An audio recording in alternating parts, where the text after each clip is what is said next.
Students, we were on the topic conservation of plant and animal, and in this topic we will study flora and fauna.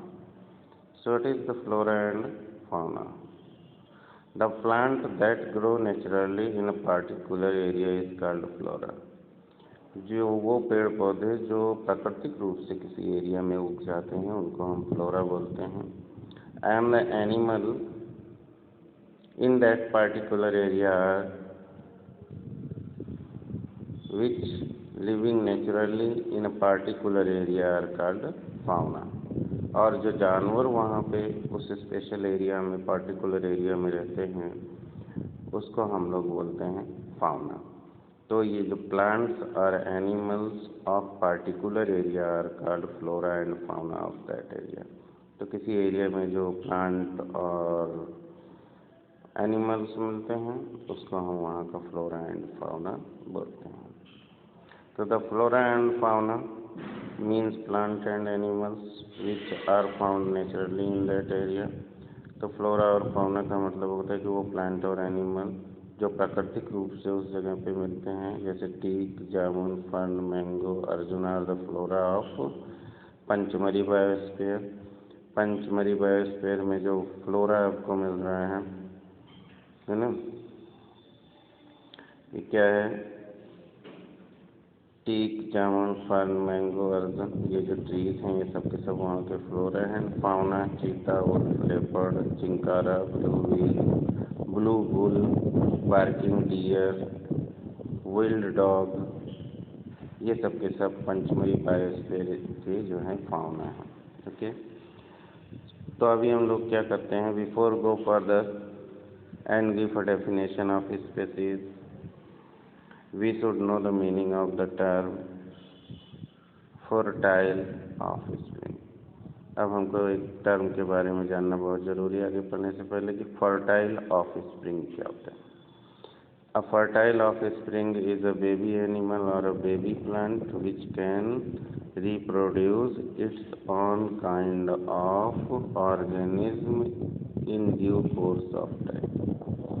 तो fertile offspring क्या होता है? वो होता है baby animal या baby plant, वो बच्चा जानवर या बच्चा पौधा जो कि अपनी तरफ का which can reproduce it's on kind of organism, जो अपनी तरह का ही ऑर्गेनिज्म समय के साथ बना सकता है. So we can now define the species as follow. तो इस तरह से हम स्पीसीज को डिफाइन करेंगे. अब the species is a group of same kind of organism which are interbreed to produce fertile offspring. तो स्पीसीज क्या होती हैं? ये एक ही प्रकार के ऑर्गेनिज्म का समूह होता है जो ब्रीडिंग करने के बाद अपने ऑफस्प्रिंग्स को बनाती हैं, यानी अपने बच्चों को बनाती हैं. All the members of the species have the common feature. और जितने भी स्पीसीज होते हैं उनके सदस्यों का जो फीचर होता है, कैरेक्टरिस्टिक होता है, वो लगभग समान होता है. The species can be animal as well as plant. और ये स्पीसीज जानवर या पौधे दोनों ही हो सकते हैं. Some of the example of species, और उसमें से कुछ स्पीसीज के जो एग्जाम्पल हैं, human, tiger, dog, cat, cow, peacock, cockroach, mango, neem, paddy, pine, lotus, sunflower. तो इस तरह से ढेर सारे स्पीसीज है. तो you can see that there are about 6 lakh species of animal. Animals के हमारे पास 6 लाख स्पीसीज हैं और प्लांट्स के 4 लाख स्पीसीज सारी दुनिया में हैं, in all the world. The term endemic, अब एंडेमिक का मतलब क्या होता है? Something which exist in particular area. Endemic का मतलब होता है कोई स्पेशल एरिया में कुछ चीज़ अगर है तो उसको हम एंडेमिक बोलते हैं. Keeping these points in mind, अब हम लोग पढ़ेंगे एंडेमिक स्पीसीज के बारे में कि एंडेमिक स्पीसीज क्या होता है. तो endemic species are those species which are found exclusively in a particular area. Endemic species वो स्पीसीज या पौधे होते हैं जो कि उसी एरिया, विशेष पार्टिकुलर एरिया में ही पाए जाते हैं. Endemic species are restricted to a certain area. Endemic species जो होता है एक स्पेशल एरिया के अंदर ही रहते हैं।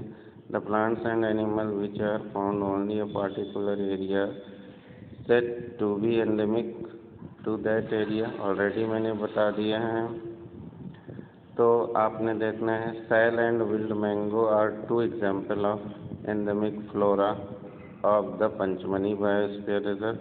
अब साल और वाइल्ड मैंगो जंगली आम ये दो एग्जाम्पल हैं जो कि आपकी एंडेमिक स्पेसीज हैं पंचमनी बायोस्फीयर के। The plant species like sal and wild mangoes are endemic to the Pachmarhi biosphere. The animal, अब उसमें जानवर कौन से हैं? Indian giant squirrel, flying squirrel, bison. Okay, तो देखिए giant squirrel, flying squirrel, bison are the 3 example of endemic fauna, यानी endemic animals होता है जो पंचमनी बायोस्फीयर रिजर्व में मिलता है। ओके, तो वही चीज़ें बार बार इन्होंने लाइंस में लिखी हैं, इसलिए बार बार पढ़ना बेकार, रिपीट नहीं कर रहे हैं। So a number of factors are endangering the existence of endemic species. अब क्या कह रहे हैं कि कई ऐसे तत्व जो हैं जो हमारे इंडेंजरिंग एंडेमिक स्पेसीज हैं उनको खतरे में डाल रहे हैं। फॉर एग्जांपल क्या क्या है? डिस्ट्रक्शन ऑफ फॉरेस्ट, जंगलों का नष्ट होना, इंट्रोडक्शन ऑफ न्यू स्पेसीज, नई नई प्रजातियों का आना, इंक्रीजिंग ह्यूमन पॉपुलेशन, बढ़ती हुई मनुष्य की जनसंख्या, in the vicinity of forest reserve are affecting the natural habitat of endemic species. और इन सब चीज़ों का बढ़ना ही फॉरेस्ट के अंदर जो है एंडेमिक स्पीसीज का उस हैबिटेट में, उस स्थान पर उनको इंडेंजर में डाल रहे हैं, उनको खतरे में भी डाल रहे हैं। Because of this some of the endemic species may vanish in the near future. और ऐसी कंडीशन की वजह से ही अब कुछ ऐसे स्पेसीज हैं जो एंडेमिक स्पेसीज हैं वो अब ख़त्म होने की कगार पर हैं। Now wild life sanctuary. Wild life sanctuary क्या होता है? अब sanctuary means a place of safety, और वाइल्ड लाइफ सेंचुरी मीन्स हो गया the place where animals remain safe. Wild life sanctuary का मतलब ये हुआ कि वो स्थान जहाँ पे जानवर बिल्कुल सुरक्षित रहें। The wild life sanctuary is protected area of the land which is created for the protection of wild animals in their natural environment. तो ये वाइल्ड लाइफ सेंचुरी एक प्रोटेक्टेड एरिया होता है, ये ज़मीन का टुकड़ा होता है। फॉर द प्रोटेक्शन ऑफ, किसके लिए होता है? जंगली जानवरों के लिए, प्राकृतिक वातावरण के लिए जैसे जंगलों के लिए। ओके, जहाँ पर कि कोई हंटिंग का परमिशन नहीं होता है। Wild life sanctuary provides protection and stable living condition to the wild animals in their natural habitat. और वाइल्ड लाइफ सेंचुरी क्या होता है? ठीक है, कि सुरक्षा प्रदान करता है जानवरों को उनके नेचुरल हैबिटेट में। So wild life sanctuary killing and capturing of wild animal is strictly prohibited. Wild life sanctuary में क्या होता है? जानवरों को मारना या पकड़ना बिल्कुल सख्त रूप से मना होता है। ओके, तो आपकी wild life century animals live in natural environment, natural है कि वहाँ पे नेचुरल एनवायरनमेंट में ही रहते हैं। तो यहाँ पे कुछ एनिमल्स हैं जो वाइल्ड लाइफ सेंचुरी, जैसे ब्लैक बक, वाइट आइड बक, elephant, golden cat, pink headed duck, घड़ियाल, मास्क, क्रोकोडाइल, पाइथन एंड रिनोसरस। इन सबको प्रोटेक्ट किया गया है वाइल्ड लाइफ सेंचुरीज के जरिए। India has prevented vast check of forest and natural habitat for wild life sanctuaries. और India में तो बहुत बड़ी मात्रा में ही जंगलों और जंगली वातावरण को या निवास को, जो कि वाइल्ड लाइफ सेंचुरीज को बनाया गया है जानवरों को प्रोटेक्ट करने के लिए। The name of the some of the wild life sanctuaries इसमें से कुछ वाइल्ड लाइफ सेंचुरी के नाम और उनके स्थान हैं। Sanjay Gandhi wild life sanctuary जो कि Maharashtra, Mudumalai wild life sanctuary Tamil Nadu, Nagarjuna Sagar wild life sanctuary Andhra Pradesh, Bharatpur bird sanctuary Rajasthan, Sultanpur lake bird sanctuary Haryana, Dandeli wild life sanctuary Karnataka, Thattekad bird sanctuary Kerala, Satkosia Basipalli wild life sanctuary West Bengal, Lokchao wild life sanctuary Manipur, Bori wild life sanctuary Madhya Pradesh. तो ये कुछ वाइल्ड लाइफ सेंचुरीज हैं जो कि India में हैं। So the main differences between the biosphere reserve and wild life sanctuaries are, अब wild life sanctuary और बायोस्फीयर रिजर्व में जो मेन डिफरेंस है वो देख लीजिए। तो biosphere reserve is spread over a very large area. जो बायोस्फीयर रिजर्व होता है वो बड़े लंबे एरिया में होता है, जबकि wild life sanctuary occupies comparatively smaller area में होता है वो। The biosphere reserve is for the conservation of biodiversity area as well as economic development of area, है ना। तो बायोस्फीयर रिजर्व में क्या होता है, हम बायोडाइवर्सिटी को भी सेव करते हैं और इकोनॉमिक डेवलपमेंट भी करते हैं, जबकि वाइल्ड लाइफ सेंचुरी में स्पेशली वाइल्ड एनिमल को ही उनके नेचुरल हैबिटेट में रखते हैं। Local people from the interior part of, इसमें लोकल पीपल जो वहाँ के ट्राइबल्स होते हैं उनको भी रखा जाता है, जबकि लोकल पीपल से इनका कोई मतलब नहीं होता है। Okay, the human activities such as cultivation of land and building of settlement are allowed in the outermost zone of biosphere reserve. Human activity हो सकते हैं, लोग घर बना सकते हैं, रह सकते हैं, जबकि ह्यूमन एक्टिविटीज़ इस तरह की कोई भी एक्टिविटी वहाँ पर अलाउ नहीं होती है।